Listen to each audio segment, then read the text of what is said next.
Good morning students.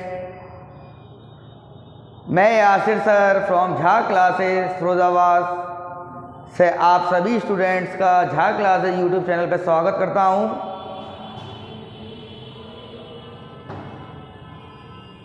आज का हमारा टॉपिक अगेन सर्किल है बेटा।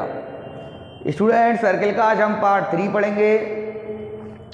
पार्ट 3 में क्वेश्चन होंगे। पार्ट 1 में थ्योरम करवाया था मैंने आपको, 2 थ्योरम थे जो बहुत इंपॉर्टेंट थे, आपको आना चाहिए। अगर आपको कोई प्रॉब्लम भी आती है तो आप झा क्लासेस के व्हाट्सएप नंबर पे आप मैसेज कर सकते हैं और आप कमेंट सेक्शन में भी मेंशन कर सकते हैं इस चीज़ को। आज अगेन हम क्वेश्चन करेंगे। पार्ट 2 में हमने क्वेश्चन करे थे, आज सर्किल का अगेन डिस्कशन होगा।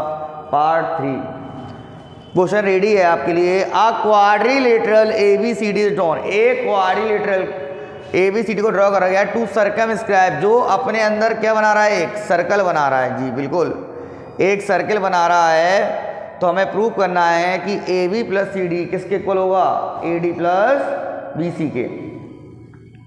ये हमें प्रूव करना है। तो आप क्वेश्चन को राइट कर लीजिए। A quadrilateral ABCD is drawn to circumscribe a circle. Prove करना है कि AB प्लस CD का जो वैल्यू होगा, यानी कि हम ऐसे बोल सकते हैं सम ऑफ दी अपोजिट साइड जो क्वाड्रिलेटरल का होगा वो इक्वल होगा सम ऑफ दी अपोजिट साइड। देख रहे हैं आप, AB की अपोजिट साइड कौन सी है, CD। AD की अपोजिट साइड कौन सी है, BC। तो इनका सम हमें इक्वल दिखाना है। तो बहुत इंपॉर्टेंट क्वेश्चन है ये भी। अब जितने क्वेश्चन है सब इंपॉर्टेंट ही कराऊंगा मैं आपको।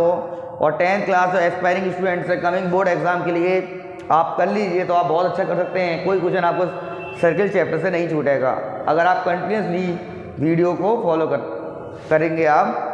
और यदि मैं एक बात तो कहना चाहता हूँ यहाँ पर बीच में, प्लीज़ चैनल को आप सब्सक्राइब करें, लाइक करें, है ना। अगर आपने अभी तक चैनल सब्सक्राइब नहीं करा है तो चैनल जरूर सब्सक्राइब कर दें।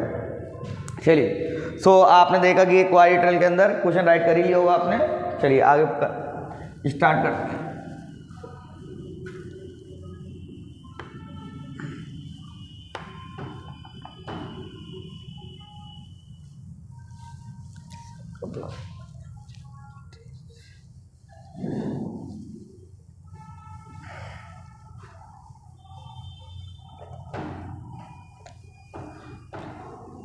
So question is ABCD is a quadrilateral. First of all, I will have to write what is given this question.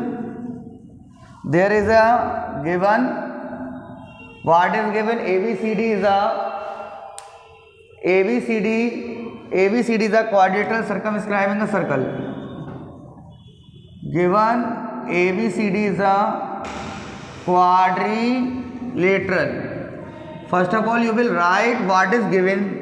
What is compulsory to write what is given. Given ABCD is a quadrilateral circumscribing a circle. Circumscribing a circle. यह आपको दे रखा है कि ABCD एक quadrilateral है। ABCD क्या है आपके पास, एक क्वाड्रिलेटरल है जो कंटेन कर रहा है एक सर्किल को। ध्यान से सुनिएगा CBSE स्टूडेंट, बहुत ध्यान से, बहुत इंपॉर्टेंट क्वेश्चन है आपके बोर्ड एग्जाम के लिए।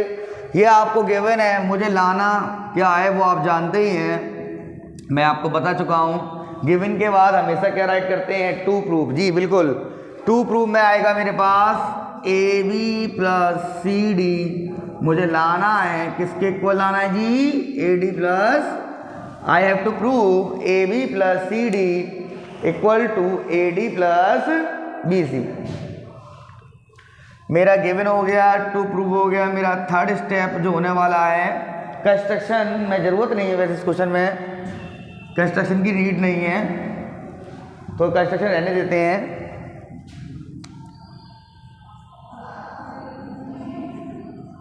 प्रूफ करते हैं जी।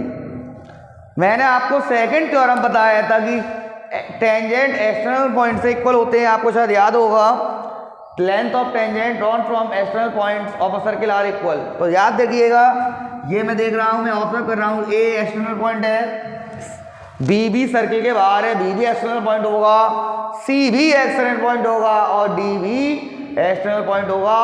तो मैंने क्या किया, मैंने ए एक्सटर्नल पॉइंट को लेकर एक टेंजेंट देख रहा हूँ मैं कि ये एक लाइन ए पी टेंजेंट ही तो है जिस सर्किल को 1 पॉइंट पर टच कर रही है, और ये भी टेंजेंट है और ये एक ही पॉइंट से ड्रॉ हो रहे हैं जो एक्सटर्नल है, तो इनकी लेंथ हमेशा कैसे होंगे जी, इक्वल। तो मेरे पास पहला बनेगा, मैं सेकंड थ्योरम का यूज़ करके इन 4 एक्सटर्नल पॉइंटों में थ्योरम सेकंड को फॉलो कराऊंगा। मैं लगाता हूँ थ्योरम सेकंड सर्किल का, ए पी इक्वल टू कितना हो जाएगा, ए एस। तो पहला मेरा बना बेटा जी, ये बन गया जी ए पी, ये बन गया जी ए पी इक्वल टू कितना बनेगा बताइए, कमेंट बॉक्स में लिख सकते हैं, बताइए। ए पी इक्वल टू क्या आएगा, ए पी इक्वल टू आएगा ए एस। कौन सी क्वेश्चन आ गई है, फर्स्ट। रीजन इसमें जरूरी नहीं है आप पूरी थ्योरम लिखें, आप इतना लिख सकते हैं बस, tangent from A, tangent from A. अब बताइए आप, बी भी तो एक्सटर्नल पॉइंट है जी, बिल्कुल बी एक्सटर्नल पॉइंट है, तो बी पी किसके इक्वल होगा, बी क्यू के।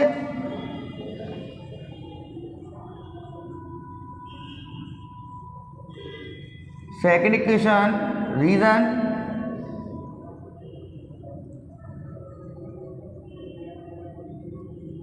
Tangent from B, again C is external point, तो C R will be equal to the C Q, C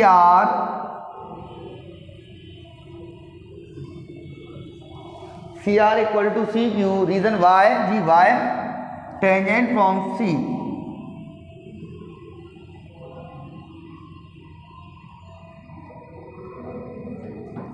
again D से आप चेक करिए, D R equal to D S. Equation number 4, reason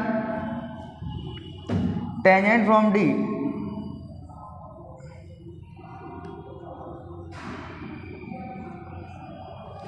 अब आपके पास 4 equation आ गई, कोई doubt तो नहीं है, कमेंट बॉक्स में मेंशन कर सकते हैं, वैसे होना तो नहीं चाहिए कोई doubt.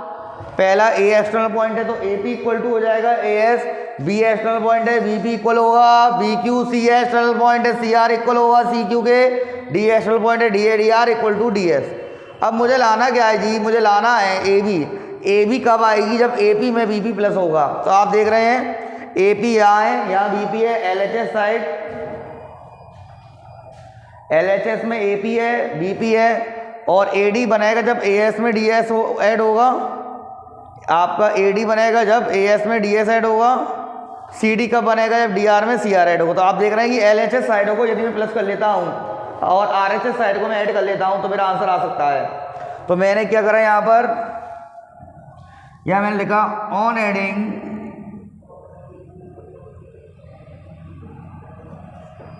Equations, on adding equations first second third and fourth. याद रखिएगा ऐड का रूल होता है कि एडिंग इक्वेशन हमेशा एलएचएस से एलएचएस ऐड होती है और आरएचएस से आरएचएस ऐड होती है। तो ऐड करेंगे एपी, एलएचएस को लिख लीजिए आप, A P plus B P plus C R plus D R, common side equal आ गया A S plus B Q plus C Q plus D S. तो अब आप देखिए ध्यान से, एपी में यदि मैं बीपी प्लस कर दूं तो पूरा एबी बन गया, सी आर में डी आर प्लस करेंगे तो क्या बन गया, पूरा सी डी बन गया जी। ए एस में बी क्यू प्लस नहीं होगा, क्या पॉसिबल है ए एस में बी क्यू, बिल्कुल नहीं जी, बिल्कुल नहीं होगा। तो ए एस को किसके साथ प्लस कर लेंगे आप, डी एस के साथ। ए एस में डी एस प्लस हो जाएगा, तो आप अभी साथ साथ लिख लें, ए एस को डी एस के साथ और बी क्यू को किसके साथ लिख लेंगे, क्यू के साथ, सी क्यू के साथ। कोई डाउट? अब आप देखिए A B plus C D, ये बन गया ए डी और वो बन गया क्या, बी क्यू बी सी। मेरा रिजल्ट प्रूव हो गया, A B plus C D equal to, बड़े सिंपल तरीके से मैंने प्रूव करा दिया आपके क्वेश्चन को कि A B plus C D equal to हो गया A D plus B C. Note करें इसको।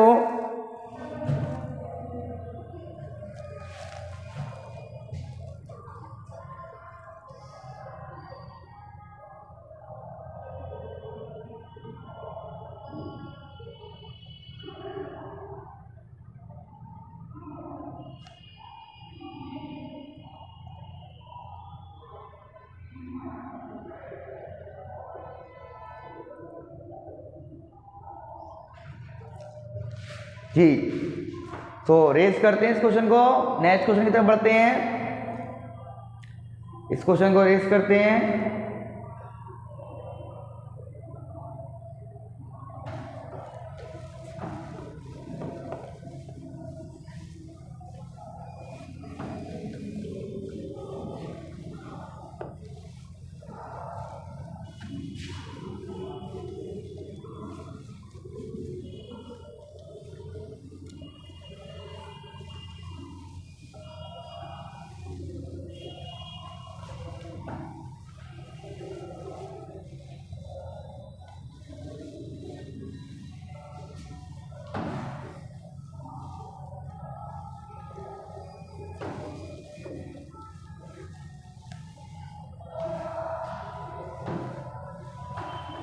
चलिए नेक्स्ट क्वेश्चन की तरफ बढ़ते हैं।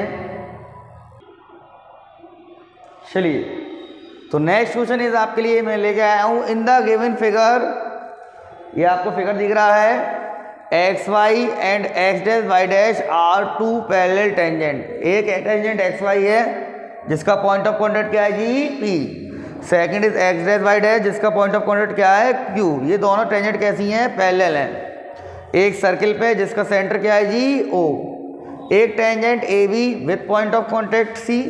एक टेंजेंट और ए बी जिसका पॉइंट ऑफ कॉन्टैक्ट क्या है, सी। जो इंटरसेक्ट कर रही है एक्स वाई को ए पर और एक्स डैश वाई डैश को कहाँ कर रही है, बी पे।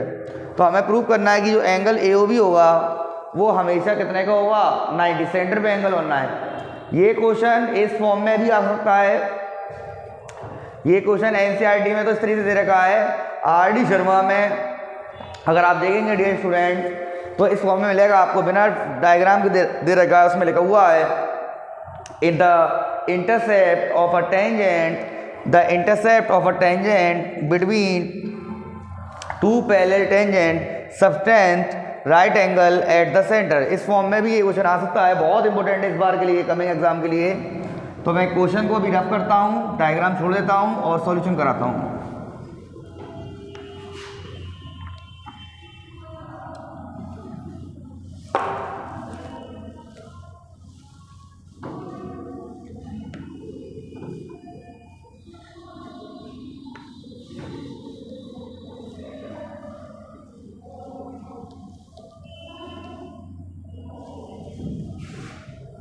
So class 10 students just ready for this question, very important question for you। आपके समझ में आ चुका है कि गिवन क्या है कि ये टेंजेंट इस टेंजेंट के कितने रखी है, पैरेलल है ना। एक टेंजेंट यानी इस क्वेश्चन में कितने टेंजेंट है, 3। एक एक्स वाई जिसका पॉइंट ऑफ कॉन्टैक्ट पी है। Second is X dash Y dash जिसका point of contact Q. Third is A B with point of contact C.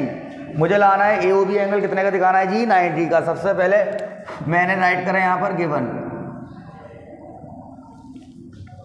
First of all, I will write given. What is given in this question? What is given in this question? In this question, we have given xy tangent is parallel to the tangent x dash y dash. xy tangent x dash y dash tangent के क्या है जी, parallel. ये tangent इसके क्या है, parallel. ये question में क्या हो गया, गिवन हो गया जी। क्या हो गया, गिवन। अब गिवन के बाद after given you will write to prove. Given after given के बाद क्या लिखेंगे जी आप, टू प्रूव। आपको क्या लाना है जी, आपको लाना है कि एंगल AOB कितने डिग्री का होगा, 90 डिग्री का। थर्ड स्टेप इसमें नीड है कंस्ट्रक्शन की, तो यहाँ पर आप कंस्ट्रक्शन राइट कर सकते हैं। कंस्ट्रक्शन आपको खुद ही पता है, आइडिया लगी रहा होगा। कंस्ट्रक्शन हो सकता है ओ को किससे ज्वाइन कर सकते हैं, सी से। तो कंस्ट्रक्शन में आ जाएगा आपका जॉइन ओ सी। आप ओ को सी से क्या करा दीजिए, जॉइन। ये कंस्ट्रक्शन हो गया। गिवन समझ में आ गया आपके। गिवन क्या है कि ये टेंजेंट इस टेंजेंट के क्या है, पैरेलल। और आपको लेके आना है कि एंगल जो AOB होगा वो 90 डिग्री का होगा। आपका कंस्ट्रक्शन क्या हो करा आपने, ओ को सी से क्या करा दिया, जॉइन। नाउ मैं कराने जा रहा हूँ इसका प्रूफ। बहुत ध्यान से समझिएगा, बहुत बहुत इंपॉर्टेंट क्वेश्चन है, मोस्ट इंपॉर्टेंट बोल सकता हूँ मैं इसको। प्रूफ बीच में मैं आपसे बोल रहा हूँ, अगर आपको वीडियो पसंद आ रहा है तो लाइक जरूर करें, एक लाइक तो बनता है जी। प्रूफ कैसे करेंगे बेटा? सबसे पहले आप ये देखिए कि मुझे पता है कि ये ट्राइंगल AOC और ट्राइंगल AOP इजीली कॉन्ग्रुएंट किए जा सकते हैं। सबसे पहले माइंड में थीम ये आती है कि मुझे AOB को 90 का लाना है, ये 90 का कैसे आएगा? हमें पता है कि अगर मुझे AOB लाना है तो AOB जो है एंगल को, ये पूरा एंगल AOB है, ये ट्राइंगल BAO में आ रहा है। अगर ये एंगल जो होगा OAC और अगर ये एंगल मैं देखूं OBC, अगर मैं इन दो एंगल का सम 90 डिग्री दिखा दूं, अगर मैं इन दोनों का सम 90 डिग्री दिखा सकता हूं तो ये एंगल 90 का हो जाएगा, क्योंकि ट्राइंगल के तीनों एंगलों का सम 180 डिग्री होता है। अच्छा, इसको 90 का दिखाने के लिए पहला आप ये करिए, इसको इस एंगल के इक्वल कर सकते हैं आप थीम समझे क्वेश्चन की। थीम क्या है? थीम जो है इस क्वेश्चन की कि पहले ट्राइंगल AOC ले लो और फिर AOP ले लो और इन्हें कर दो क्या? कॉन्ग्रुएंट। तो मैं कॉन्ग्रुएंट करने जा रहा हूं, बड़े ध्यान से सुनिएगा। इन ट्राइंगल में लिख रहा हूं, in triangle AOP and triangle AOC। मैंने ये दोनों ट्राइंगल ले लिए, मैंने ट्राइंगल ले लिए जी, ट्राइंगल AOC और ट्राइंगल AOP। अब मैंने देखा कि इन दोनों ट्राइंगल में, आप कमेंट में बताइए क्या क्या इक्वल आ रहा है इन दोनों ट्राइंगल में जी। बिल्कुल बताइए क्या क्या आ रहा है इन दोनों ट्राइंगल में, इक्वल क्या क्या आ रहा है इन दोनों ट्राइंगल AOC और AOP ट्राइंगल में। आप ऑब्जर्व कर ही रहे हैं, शायद आप समझ भी गए होंगे मैं क्या कहना चाह रहा हूँ आपसे, कि दोनों ट्राइंगल में लाइन AO कॉमन आ रही है जी। बिल्कुल, ये आप देखिए, आप देख सकते हैं इजीली,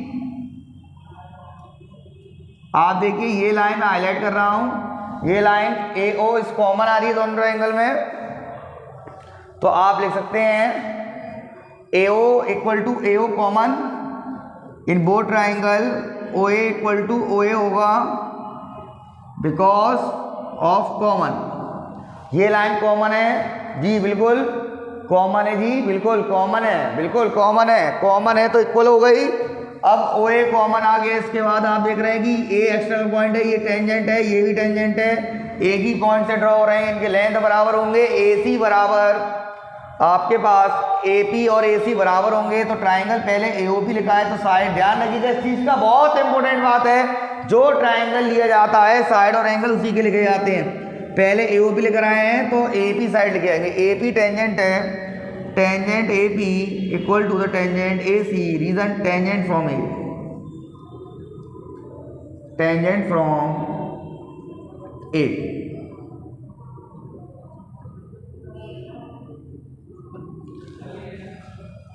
अब मैं देख रहा हूं तीसरे नंबर पे थर्ड थिंग आएगी, OA equal to OA common आ गया, AP अब आप देखिए OA कॉमन आ गया।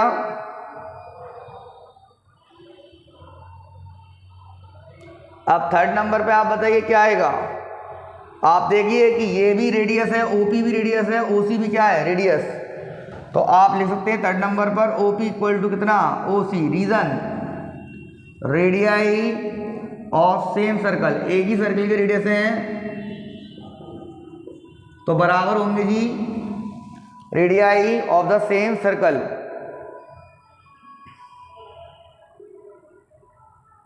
Radii of the same circle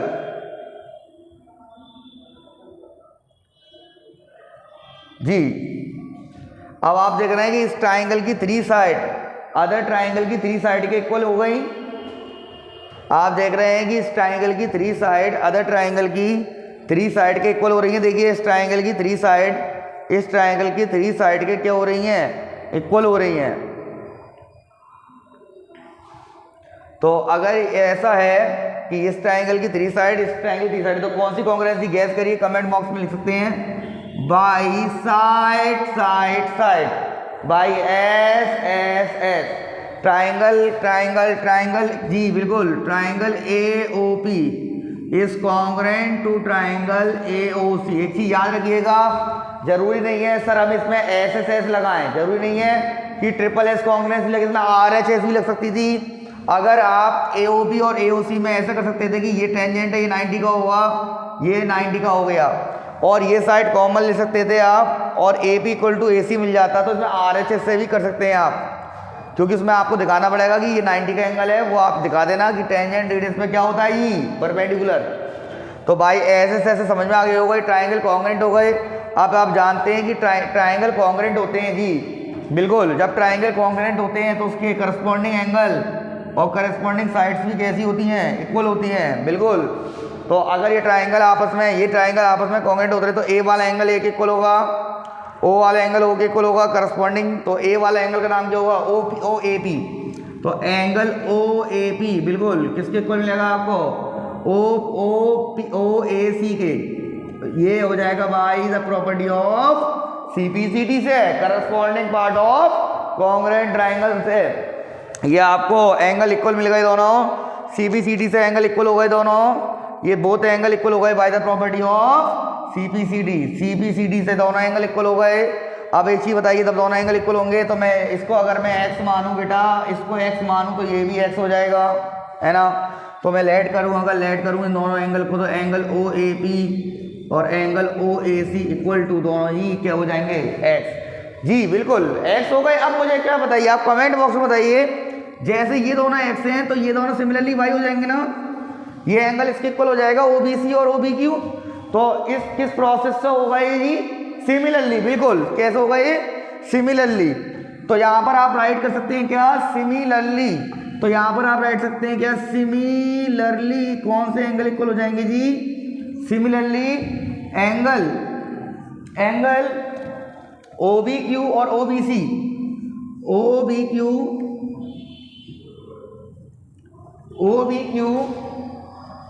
तो सिमिलरली लिख सकते हैं आप angle OBQ equal to OBC, OBQ equal to कितना, OBC, और इसको किसके इक्वल मान लीजिए आप, y। याद है, समझ में आ गया। बस कुछ नहीं करा मैंने, ट्राइंगल AOP और AOC को कॉन्ग्रेंट कर दिया ट्रिपल एस से, कॉन्ग्रेंसी से। कैसे कॉन्ग्रेंट करा, ये लाइन कॉमन थी, ये दोनों रेडियस थी, ये रेडियस थी, ये कॉमन थी, ये टेंजेंट एक्सटर्नल पॉइंट से इक्वल होते ही है ना। तो भाई ऐसे से मैंने कॉन्ग्रेंट कर दिया। आफ्टर कॉन्ग्रेंसी मैंने कहा कि इनके करस्पॉन्डिंग एंगल कैसे होंगे, इक्वल। तो ऊपर का मैं रेस कर सकता हूं ना। देखिए अब आप ये बताइए मुझे कि जब कभी आपने पढ़ा है, मैंने उस दिन भी बताया था आपको फर्स्ट, कि जब कभी भी दो लाइन आपस में पैरेलल होती है, याद रखिएगा, तो ये लाइन ट्रांसवर्सल होती है जो कट करती है दो पॉइंटों पर। तो याद रखिएगा ये ऑल्टरनेट इंटीरियर एंगल होते हैं, ये इक्वल होते हैं। और याद रखिएगा ये एंगल इसके इक्वल होता है, ये करस्पॉन्डिंग एंगल होते हैं। याद रखिएगा ये जो एंगल होगा ये बाहर बनता है, ये इसके इक्वल होता है, ऑल्टरनेट एक्सट्रीम एंगल होते हैं। याद रखिएगा हमेशा सेम साइड पे जो एंगल बनते हैं इनका सम 180 डिग्री होता है, ये को इंटीरियर एंगल कहलाते हैं। तो अब मैं इस प्रॉपर्टी का यूज कर रहा हूँ, लाइंस एंड एंगल्स। ठीक है, लाइंस एंड एंगल्स का यूज करते हुए एक चैप्टर था, आपने पढ़ा होगा 9th क्लास में, लाइंस एंड एंगल। तो 10th क्लास स्टूडेंट ध्यान सुनिएगा मेरी बात, मैं कह रहा हूँ आपको क्वेश्चन में गिवन था, ध्यान से सुनिए मैं क्या कह रहा हूँ। मैं कह रहा हूँ कि X Y tangent is parallel है किसके, एक्स डैश वाई डैश। जब ये दोनों लाइनें पैरेलल है एंड मैं लिख रहा हूँ A B is a transversal line, A B is a transversal line intersect क्या कर रही है जी, बिल्कुल बिल्कुल क्या कर रही है, इंटरसेक्ट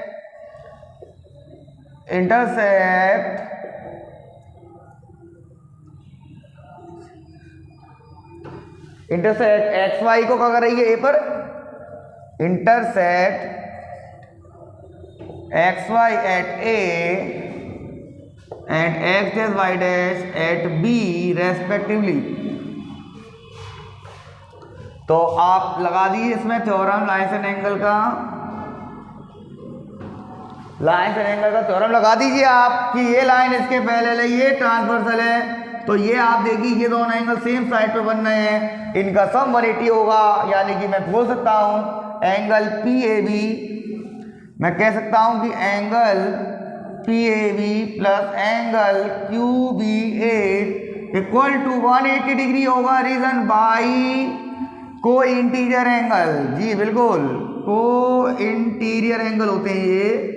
अंदर की तरफ बनते हैं सेम साइड के ट्रांसवर्सल पे इनका सम 180 डिग्री होता है। तो अब मैं वैल्यू लगाने जा रहा हूँ, आप मुझे बता दीजिए कि पी ए बी एंगल की वैल्यू क्या है। पी ए बी एंगल जो है वो x प्लस एक्स हो जाएगा और Q B angle y plus Y हो जाएगा इक्वल टू 180 डिग्री। यहाँ तक कोई डाउट तो नहीं आया? अगर डाउट आया है तो कमेंट बॉक्स में लिख सकते हैं। x और x मेरा बन गया 2x, y बन गया मेरा 2y इक्वल टू कितना 180 डिग्री। अब आप क्या करेंगे? अब आप देख रहे हैं बी बिल्कुल कॉमन आ रहा है जी, कॉमन आ रहा है, 2 कॉमन आ रहा है यहाँ से। तो ब्रैकेट में कोष्टक में x प्लस वाई बचेगा, यहाँ रह गया 180 डिग्री। मैं 2 को मैं डिवाइड में ले जाऊंगा तो 180 डिवाइड बाई 2, तो मेरे पास x प्लस वाई आ गया, मेरे पास x प्लस वाई आ गया, मेरे पास कितना, मेरे पास x और y का सम 90 डिग्री आ गया है जी। x और y का सम 90 डिग्री आ गया है मेरे पास। अब मुझे पता है कि इन ट्राइंगल ABO में तीनों एंगलों का सम जी बिल्कुल 3 एंगल्स का सम ट्राइंगल का कितना होता है 180 डिग्री। बिल्कुल कितना होता है जी 180 डिग्री। ट्राइंगल्स के 3 एंगल का जो सम होता है वो कितना होता है 180 डिग्री। तो तीनों एंगलों को प्लस कर लीजिए आप ट्राइंगल के। इस ट्राइंगल में पहला एंगल है OAB, एक चीज को आप अच्छे से एक्सप्लेन करेंगे। OAB प्लस एंगल B का नाम OBA प्लस एंगल AOB का ट्राइंगल की प्रॉपर्टी से तीनों का सम कितना होता है 180। और रीजन जानते ही हैं, by angle sum property of triangle, by angle sum property of triangle की एंगल सम प्रॉपर्टी से मेरे पास जो सम आएगा वो कितना आ जाएगा जी 180 आ जाएगा, है ना। तो अब मैं वैल्यू लगाने जा रहा हूं, बिल्कुल अब मैं वैल्यू लगाऊंगा। तो थोड़ा सा मैं ऊपर का क्वेश्चन रेज कर रहा हूं, ठीक है जी। बताइए OAB एंगल, OAB x है, OBA y है, तो x plus Y plus AOB को ऐसे ही बने रहने दें आप, इक्वल टू कितना है जी 180 डिग्री है जी, बिल्कुल 180 है। अब आप मुझे बताइए x प्लस वाई कितना निकाला था 90, तो यह क्या लग जाएगा 90 प्लस कितना AOB इक्वल कितना 180। 90 प्लस में h शिफ्ट हो जाएंगे उधर आगे, कैसे हो जाएंगे माइनस के हो जाएंगे। तो एंगल AOB, मेरे पास AOB प्रूव हो गया कि सेंटर में जो एंगल बनना था AOB वो कितना आ गया 90 डिग्री। मेरा क्वेश्चन जो था वो मेरा प्रूव हो गया कि एंगल AOB इक्वल टू कितना। एक चीज आप लिखिए, एक चीज CBSE एग्जाम में, बोर्ड के एग्जाम में रिटन होगा इस बार कमिंग एग्जाम, तो आपको एक चीज एक्सप्लेनेशन देना है कि सर ये कहाँ से आया, सर ये यहाँ से 180 इसलिए हुआ है क्योंकि एंगल सम प्रॉपर्टी से ट्राइंगल के तीनों एंगलों का सम 180 डिग्री होता है। तो आप नोट कर सकते हैं इस क्वेश्चन को।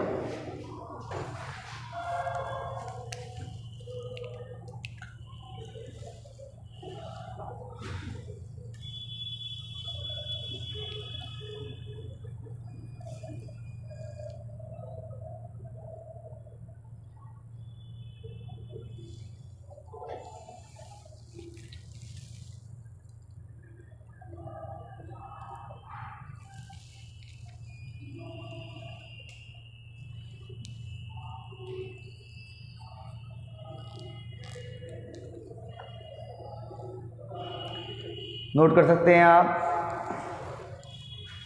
चलिए मैं समझता हूँ क्वेश्चन समझ में आ गया होगा, इसको रेस करते हैं।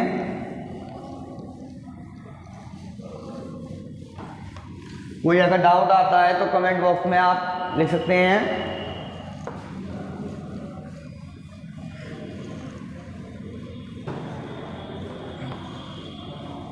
चलिए नेक्स्ट क्वेश्चन करते हैं सर्किल चैप्टर का, again 10th class. Next question करते हैं इस सर्किल चैप्टर का। नेक्स्ट क्वेश्चन आपके लिए मैंने लिख दिया है कि if tangent PA and PB कहां से from point P to a circle, एक सर्किल विद सेंटर जिसका सेंटर O है और टेंजेंट PA और PB है, कहां से ड्रॉ करे गए हैं P पॉइंट से, इंक्लाइन कर रहे हैं कितने एंगल पे 80 डिग्री पर। तो आपको बताना है कि एंगल पी ओ क्या होगा। ये 4 ऑप्शन है, आपको 1 ऑप्शन सेलेक्ट करना है। चलिए क्वेश्चन को रेज करते हैं। टेंजेंट पी एंड बी भी याद रखिएगा। कहाँ से? फ्रॉम पॉइंट पी इंक्लाइन कर रहे हैं कितने एंगल पे? 80 डिग्री पर। कितने एंगल पे कर रहे हैं जी? 80 डिग्री पर। कितने पे कर रहे हैं जी? 80 डिग्री पर। तो देखिएगा इसका डायग्राम, इसका सॉल्यूशन कैसे करेंगे हम। बहुत सिंपल तरीका मैं आपको बता रहा हूँ। देखिए ये सर्किल है मेरा, इसका सेंटर बोला था उन्होंने ए, और पी एक्सटर्नल पॉइंट से एक टेंजेंट आया है P A and second is P B. ये इंक्लाइन कर रहे हैं, इनके बीच में कितना एंगल बनना है जी? 80 डिग्री का। ठीक है जी। मेरे पास है सॉल्यूशन कैसे करेंगे इसका। मैं इसको मैंने ज्वाइन करा दिया। ठीक है, मैंने आपको एक थ्योरम बताया था, याद हो आपको। फर्स्ट थ्योरम जो कराया था मैंने आपको पार्ट 1 में, कि थ्योरम फर्स्ट ये था कि टेंजेंट रेडियस पे परपेंडिकुलर होता है, और सेकंड थ्योरम ये था कि टेंजेंट की लेंथ ऑफ एक्सटर्नल पॉइंट से लेंथ इक्वल होती है, यानी ये साइड इसके इक्वल होगी। उसके बाद आपको मैंने बताया था कि एंगल बिटवीन 2 टेंजेंट जो बनता है एक्सटर्नल पॉइंट से, और जो सेंटर से line segment point of contact से जॉइन होती है, उनके बीच में जो एंगल बनता है, इसका सम 180 डिग्री होता है। मैंने आपको बताया था कि इनका सम 180 होता है, और हमसे पूछ रहा है वो एंगल पी ओ ए, तो उसको ज्वाइन कर सकता हूँ ना मैं इजली। मुझसे ये एंगल पूछ रहा है, वो ये एंगल इतना पी ओ ए, याद रखिएगा ये एंगल पूछ रहा है। मैंने आपको बताया था कि angle A P B plus angle A O B, याद रखिएगा इनका सम हमेशा कितना होता है? 180 डिग्री। नाउ हमें एंगल ए पी बी कितना गिवन है जी? 80 डिग्री। ए पी बी कितना गिवन है? 80 डिग्री। तो ए पी बी की क्या लगा देंगे हम? 80 degree plus A O B equal to कितना होगा जी? 180 डिग्री। तो यहाँ से मैं पूरा एंगल ए ओ बी निकाल सकता हूँ, 180 डिग्री माइनस 80 डिग्री। तो एंगल मेरा ए ओ बी आ गया मेरा पास, कितना आ गया जी? बिल्कुल 100 आ गया। ये पूरा एंगल मेरे पास 100 आ गया। आप जानते हैं सेकंड थ्योरम जब मैंने आपको प्रूव करवाई थी, तो सेकंड थ्योरम में मैंने आपको इस ट्राइंगल पी ए ओ को और पी बी ए को कॉन्ग्रेंट करा था। तो कॉन्ग्रेंट करने से जब ये साइडें इक्वल मिलेंगी तो हमें ये एंगल भी इक्वल होगा इसके। हम जानते हैं कि ये ट्राइंगल पी ए ओ और पी बी ओ आपस में कॉन्ग्रेंट होते हैं, तो ये एंगल इसके इक्वल होगा। इसको x मानूंगा तो ये भी x होगा ना, और पूरा मेरे पास 100 है। तो इसका मतलब सीधी सी बात है, मैं कह सकता हूँ कि जो पी ओ एंगल है वो हाफ होगा एंगल ए ओ बी के। तो P then P O equals to 1/2। Value of A O B आपके पास 100 की है, कोष्टक में लिखेंगे 2 से कैंसिल कर देंगे, इससे कितने टाइम? 50 टाइम। तो मेरे पास एंगल पी ए ओ, मेरे पास एंगल पी ओ ए की वैल्यू, मेरे पास पी ओ ए की वैल्यू कितनी आएगी जी? 50 आएगी। और याद रखिएगा ये 50, तो ये भी कितना? 50। मेरा क्वेश्चन हो गया, आपके पास आंसर आ गया इसका जी। बिल्कुल, कमेंट में लिख सकते हैं, कोई प्रॉब्लम हो तो कमेंट बॉक्स में लिख सकते हैं आप। कोई भी दिक्कत हो तो आप लिख सकते हैं। अरे सिंपल सी बात है, बस आप, मैं रिपीट कर रहा हूँ, ये 80 डिग्री का है, इनका सम 180 होता है, तो ये 100 का आएगा। ये एंगल दोनों बराबर होते हैं, हमेशा याद रखिएगा। टेंजेंट एक्सटर्नल पॉइंट से ड्रॉ करे जाते हैं, तो लाइन ज्वाइनिंग जो होती है एक्सटर्नल पॉइंट से सेंटर से, वो बाइसेक्ट करती है दोनों एंगल को। एक्सटर्नल वाले एंगल को ही बाइसेक्ट करेगी, और जो सेंटर बनेगा उसको ही बाइसेक्ट करेगी। बाइसेक्ट क्यों करती है? क्योंकि ये ट्राइंगल मैंने आपको बताया था पी ए ओ और पी बी ओ आपस में कैसे होते हैं जी? कॉन्ग्रेंट। तो आज हमारे 3 क्वेश्चन हो चुके हैं कंप्लीट, तीनों ही बहुत इंपॉर्टेंट है क्वेश्चन। तो अगर आपको कोई डाउट भी आता है तो आप कमेंट बॉक्स में मेंशन कर सकते हैं, कमेंट बॉक्स में आप मेंशन कर सकते हैं अपने डाउट को। तो हमारा जो नेक्स्ट होगा पार्ट 4, वो नेक्स्ट वीडियो में मैं आपको दूंगा। ऐसे अच्छे वीडियो मैं आपके लिए डालते रहूँगा। अगर आपको वीडियो पसंद आती है तो प्लीज़ लाइक एंड शेयर बनता है जी, एक लाइक और शेयर जरूर करेंगे, और झा क्लासेस यूट्यूब चैनल को जरूर सब्सक्राइब करें। मैं Yasir sir from Jha classes, आपसे नेक्स्ट वीडियो मिलूँगा। Have a nice day, thank you, जय हिंद।